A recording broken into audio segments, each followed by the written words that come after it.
the Andrew Lake Podcast. Now in collaboration with Acid Quote Tees. Feel the rhythm now. All connected. And right about now, it is time for another episode of the Andrew Lake Podcast, bringing you the acid quote of the day. I get high on being sober. Oh, what a beautiful day to be alive. It's quite remarkable how good it feels to be alive. And it's just astonishing that it can be this sort of feeling after all that's happened, after all we've been through, after all we've endured. Oh my goodness, the enduring. Oh, what are we to do? It is beautiful times for you. Happy times. Sending you warm feelings and love. I get high on being sober. Special shout out, as always, to the USA, America. Hoping you're having a beautiful time, enjoying your smiles, enjoying your sunshine. I get high on being sober. There is so much in this. This is such a heavy insight. And of course, I also get high when I drink hot chocolate, which is related to this. And I also get high to be here with you, to press this record button and send this voice out, hoping to see that you can find the beauty within, the love, the happiness, the joy, and even also to acknowledge how much we have been through. I get high on being sober. This is just so, like, this, I just can't express how tight this insight is. I can't express how strong, how much strength there is in this. So let me try and break it down. Let's see what we got. I get high on being sober. Okay, so first of all, we think of getting high, well, I think the most commonly, it's like getting high on weed, smoking marijuana. That's sort of like the ABC vanilla kind of getting high. And there are many forms of toxicants that involve substances and chemicals and plants and things. We've got alcohol, that's a big one. Nicotine, that's a big one. Caffeine, and I do count caffeine as a drug. That's a very big one, very widespread. And of course, there are all the hard drugs. There's, of course, many dark drugs, many things that will destroy your life and mess you up in many horrible and dark ways, many things that should be avoided.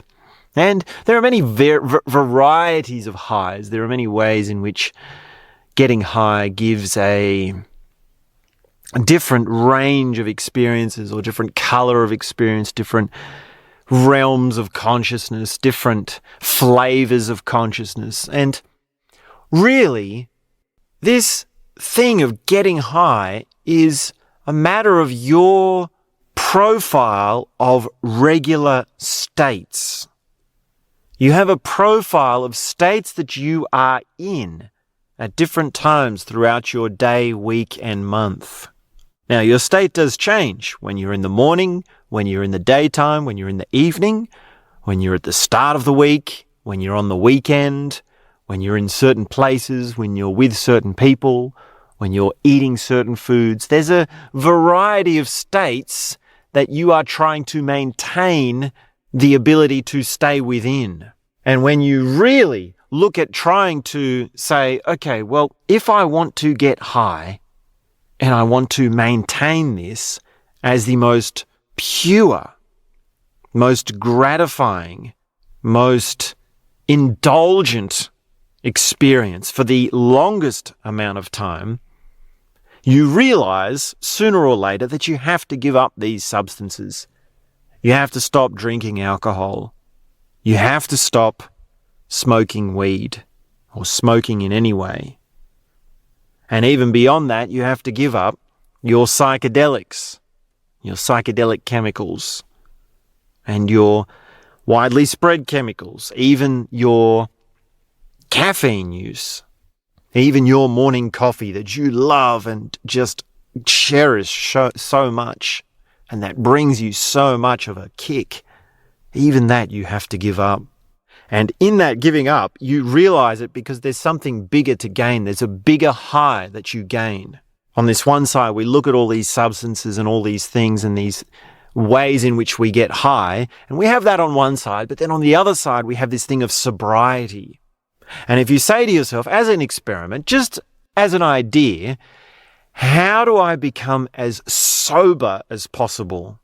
What would be the most extreme version of sobriety? Well, we'd say, okay, first of all, stop drinking. And then you'd start to sober up, and then you'd go to sleep, and then you'd wake up tomorrow with a massive headache and a hangover. And then you'd be sober. And then you say, okay, well, let's extend that a little bit. And you say, okay, you go a week without drinking. You might have cravings. You might have that feeling. You might have uncomfortable situations that you're trying to numb. And then you go a month without drinking. And then 3 months without drinking. And a year without drinking. And you also supplement this with times where you're not eating processed meat. You're not eating junk food. You're not eating sugary foods. And you might have times where you say, okay, if we're doing all that, let's take it a step further and remove some of the other highs that happen. Dopamine detox. No more pornography. No more sugar. No more thrill-seeking activities.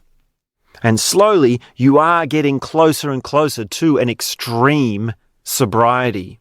And you'll notice, as you do this, that throughout your day, there are moments where you have this pickup. You'll have this jump in your mood, this lift, this like, whoa! Like, wow, I just feel amazing. And you'll realize that it's not from having a drink or a substance or even a food. And it's a little bit weird when this starts happening because you're so used to having something that gives you something for a high. And nobody has told you that you can get that high without it being given to you, without trading something for it, without having to have the come down. Because the amazing thing about the natural high that just comes is that you don't get this terrible crash after it. You remain clear. You don't get brain fog. You don't need an afternoon nap. You don't feel drowsy or gluggy or tired. And that's when you realize, there's something in this extreme sobriety. And if you push it further, you actually start to get into meditation techniques.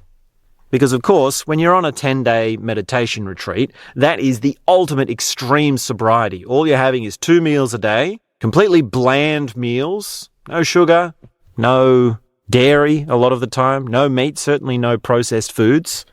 And you're removing yourself from all the usual stimuli as well. No screen time, no talking, no interaction with anyone else.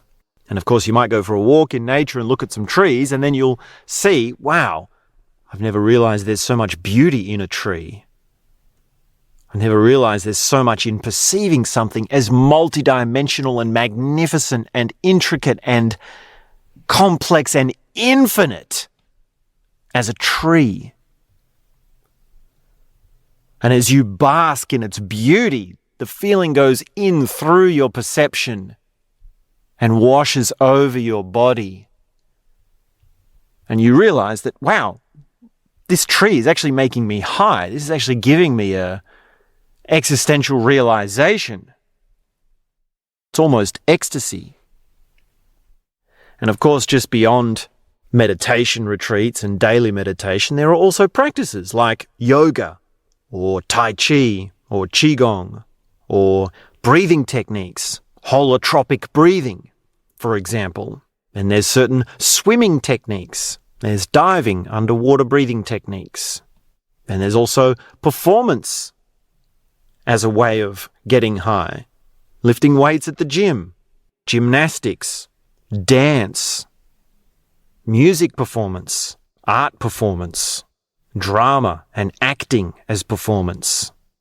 And with all of these practices, with all of these ways of going deeper into a natural high, it takes practice and it takes development. Someone who's done dozens of 10-day Vipassana meditation retreats can sit down with their legs crossed, close their eyes, and they immediately feel this rush of ecstasy. There's a very powerful experience of ecstasy within them. They're getting absolutely chunked on being sober. Now, for the novice starting out, when you first do that, then you're confronted with all of the things that you've got to deal with, all of the things that you've lived through, all of the things that you haven't faced within yourself, all of the times that you have put off confronting the starvation that is there. And it's also all the addictions and the withdrawals of all the substances that you're on. So a beginner is at a very different stage to someone who is advanced. Now, the other thing about this is that when you first do a technique, such as meditation or yoga, it is also a powerful experience.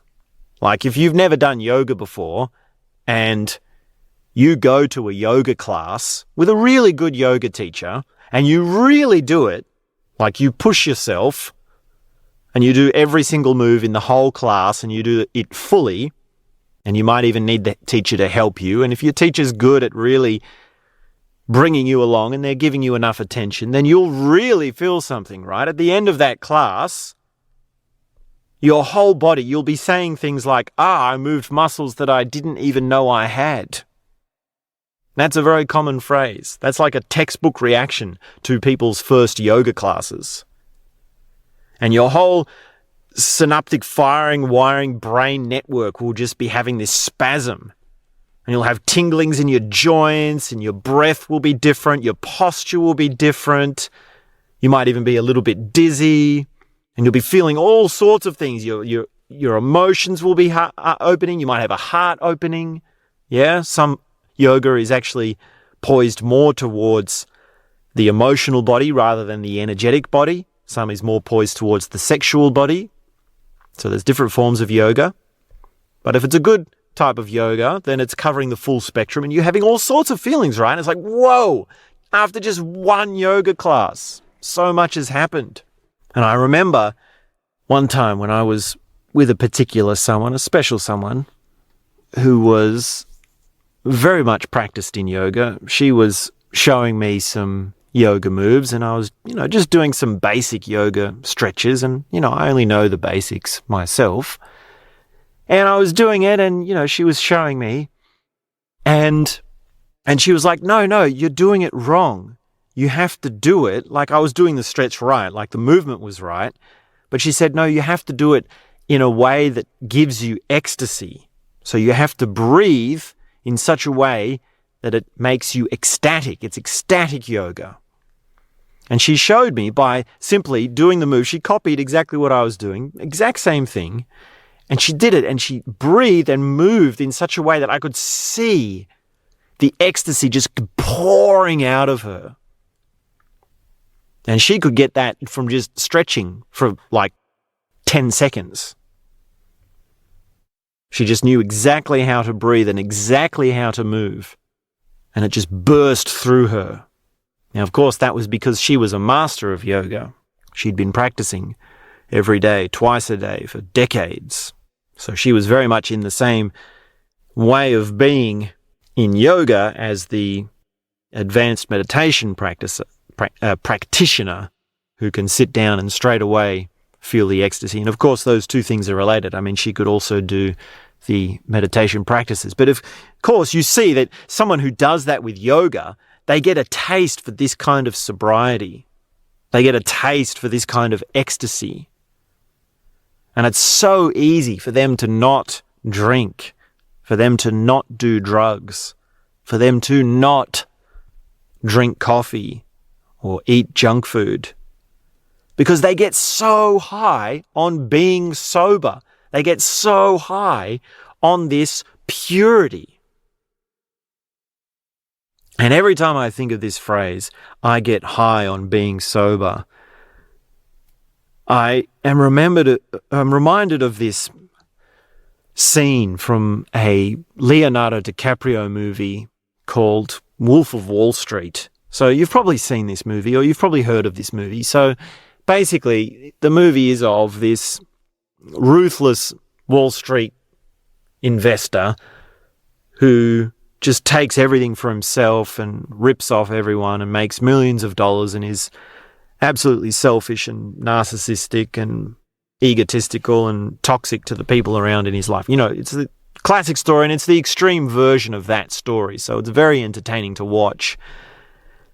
And of course, he's into drugs and alcohol and all of that. And he does, of course, over the progress of his life unfolding, realize, or maybe it's not even him, maybe it's a different character. But anyway, one of the characters has to get sober, so he can't drink alcoholic drinks. So he ends up drinking non-alcoholic beer. And there's this scene where he's sitting by his pool in his mansion drinking non-alcoholic beer, and Jonah Hill walks up to him and says, "What, if you drink enough of those you get drunk, or you have to drink extra, or what?" And Leonardo DiCaprio is like, no, you don't get drunk at all. It's non-alcoholic beer. And, Jonah Hill's like, well, what's the point of that? And Leonardo DiCaprio goes, oh man, or his character goes, oh man, it sucks being sober. It is so boring. It is just terrible. And that whole way of living, that whole mass of conditioning that's gone into that person makes it impossible for them to see how it's possible to get high on being sober. Like, their sober state is so far away from being ecstasy that they can't even fathom that sobriety is ecstasy. And the amount of work that they're going to have to do to make their sobriety ecstasy is just like too far, like it's too much for a lifetime. They've ruined their phenomenological experiencing too much through the self-abuse of taking substances, of drinking alcohol, of being toxic to the relationships that they've been in. And relationships are part of it, yes. This whole process of becoming sober, absolutely foundational, is relationships. And this is why the 12-step program, right? Alcoholics Anonymous, 12-step program, this involves relationship work. One of the steps in the 12-step program is assessing all of the people that you've hurt, making amends to all the people that you've hurt. And if you've done that for dozens and dozens of people and you've really hurt a lot of people, then that's a lot of work to do, right? So if you need that, then that's where you can find your next way of coming into becoming sober again. And I wish you all the best for learning how to have a good day and keep on smiling and feeling good. And of course, this quote, I get high on being sober, is available now on Acid Quote Tees, which is the Etsy store that's selling the merchandise for this podcast. It's my creation, it's my work, and you can support the little guy. Every time you buy one of them tees, you're supporting the little guy. So head on over to Acid Quote Tees on Etsy and purchase your Acid Quote. I'm hoping you have a beautiful day. Keep on smiling, keep on feeling the love, just keep on, baby. It is so good. I just cannot stop this stuff. Oh, baby, it is good. It is good. Okay, see you later. Bye-bye. Bye-bye. Bye-bye.